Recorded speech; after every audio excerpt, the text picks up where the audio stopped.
সুপ্রিয় শিক্ষার্থীগণ, তোমাদের দ্বিতীয় বর্ষের এমসিকিউ এর আগে একটা আলোচনা করেছি আমি। আজকে এমসিকিউ গুলার বাকি অংশগুলো আলোচনা করব। তার আগে একটু বলে রাখা ভালো, আমার বিভিন্ন ব্যস্ততার জন্য তোমাদের সঠিকভাবে বা সময় মতো আমি এই আলোচনাগুলো রাখতে পারি নাই, ওর জন্য আমি দুঃখিত। যাই হোক, সবারই মঙ্গল কামনা করে যারা এখানে আমার উপস্থিত আছো এবং যারা বিশ্বের যে প্রান্তে যেখান থেকে আমাকে অনুসরণ করতেছ, তোমাদের সকলের প্রতি আমার আন্তরিক দোয়া এবং আশীর্বাদ জানিয়ে আজকে এই আলোচনাটা আমি শুরু করতেছি। তার আগে একটি কথা বলে রাখা ভালো, এই প্রত্যেকটি এমসিকিউ এ যদি তোমরা চিন্তা করে লেখাপড়া করতে পারো, তাহলে আমার মনে হয় আরো বেশি করে তোমরা উপকৃত হতে পারবে। এখানে শুধু গুরুত্বপূর্ণ এমসিকিউ গুলো দেওয়া হয়েছে, এগুলো সব জায়গায় সর্বক্ষেত্রে রসায়নের দ্বিতীয় পত্রে খুবই গুরুত্বপূর্ণ। যাই হোক, প্রথমটা আছে পিডিএফ ও এস ব্লক মৌলের সংখ্যা যথাক্রমে পি ব্লকের 36টি, ডি ব্লকের মোট মৌল সংখ্যা 41টি, এফ ব্লকের মোট মৌল সংখ্যা 27টি এবং এস ব্লকের মোট মৌল সংখ্যা 14টি। এদের total number of elements for P is 36 and D 41 and total number of F block elements are 27 and total number of elements of S block is 14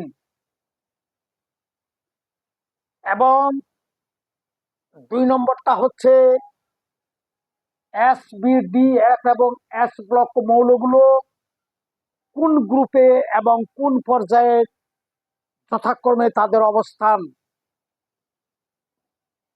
P ব্লকগুলো 13 থেকে 18 এই 6টি গ্রুপের অন্তর্ভুক্ত এবং পর্যায় হলো 2 থেকে 7। মোট মৌল সংখ্যা আগেই বললাম 36টা। এই 36টি মৌল 13 থেকে 18 গ্রুপের মধ্যে আছে এবং পর্যায় সংখ্যা 2 থেকে 7-এর মধ্যে। ডি ব্লকের গ্রুপ সংখ্যা হলো 3 থেকে 12, 10টি গ্রুপ এবং তাদের নাম্বার অফ পিরিয়ডস গুলো হচ্ছে 4, 5, 6, 7, 4, 5, 6 and 7। অনুরূপভাবে এফ ব্লকের গ্রুপ হচ্ছে 3। F total number of F block elements 27।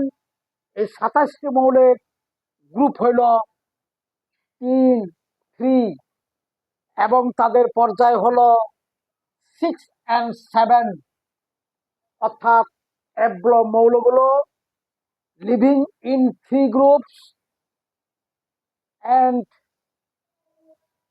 living in group number 3 and the belongs to the period 6 and 7 of F block elements। ব্যতিক্রম ঘটনা এটা।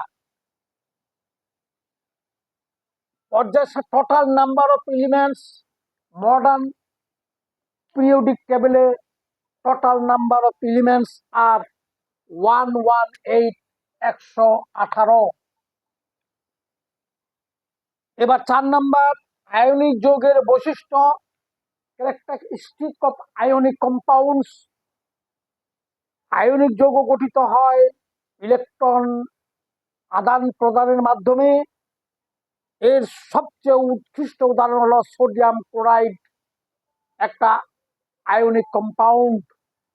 এই আয়নিক কম্পাউন্ডের অর্থাৎ আয়নিক যৌগের ক্যারেক্টারিস্টিক হলো they are all soluble in water, that is they are inorganic solvent, ওয়াটারে soluble, দ্রবীভূত হয়, এবং maximum ionic compounds are polar in character, অর্থাৎ তারা পোলারিত হয়। তাদের boiling point and melting point খুবই বেশি। Their melting point and boiling point is high for ionic compounds. 5 number, phosphoric অ্যাসিডের ক্ষারকত্ব 3, that is phosphoric can be neutral of 3 hydroxyl group so that its basicity is 3. 6 নম্বর হইল characteristic of inner transition elements are, অবস্থান্তর মৌলগুলোর বৈশিষ্ট্য হইল these are all can form clad compound, they can form complex compound, and these are all show the variable oxidation number, and all transition elements are d block elements. অবস্থান্তর মৌলগুলো রঙিন যৌগ গঠন করতে পারে, জটিল যৌগ গঠন করতে পারে, তারা পরিবর্তনশীল জারণ সংখ্যা প্রদর্শন করে, এবং তারা সবাই ডি ব্লক মৌলের অন্তর্ভুক্ত।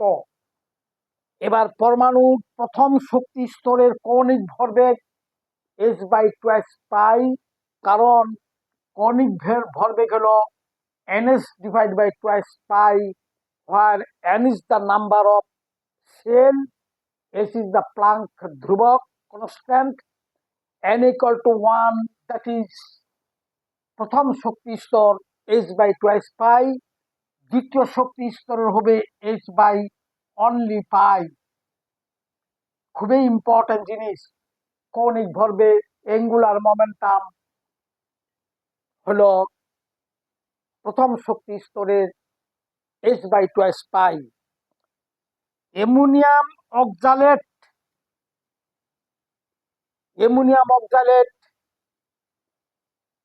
ক্যালসিয়াম মূলকের শনাক্তকরণের জন্য ব্যবহৃত হয়।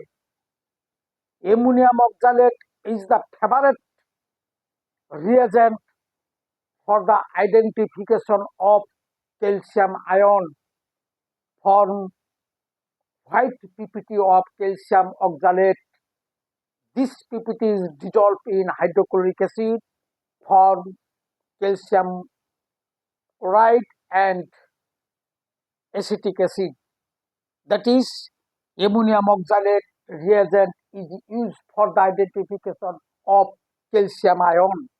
ক্যালসিয়াম আয়ন শনাক্তকরণের জন্য অ্যামোনিয়াম অক্সালেট ব্যবহৃত হয়। এবার 9 নম্বরটা, zinc ion, ferrous ion, ferric ion and cupric আয়নের জন্য common reagent is potassium ferrocyanide. Potassium ferrocyanide is the common, very useful reagent for the identification of zinc ion, ferrous ion, ferric and cupric ion.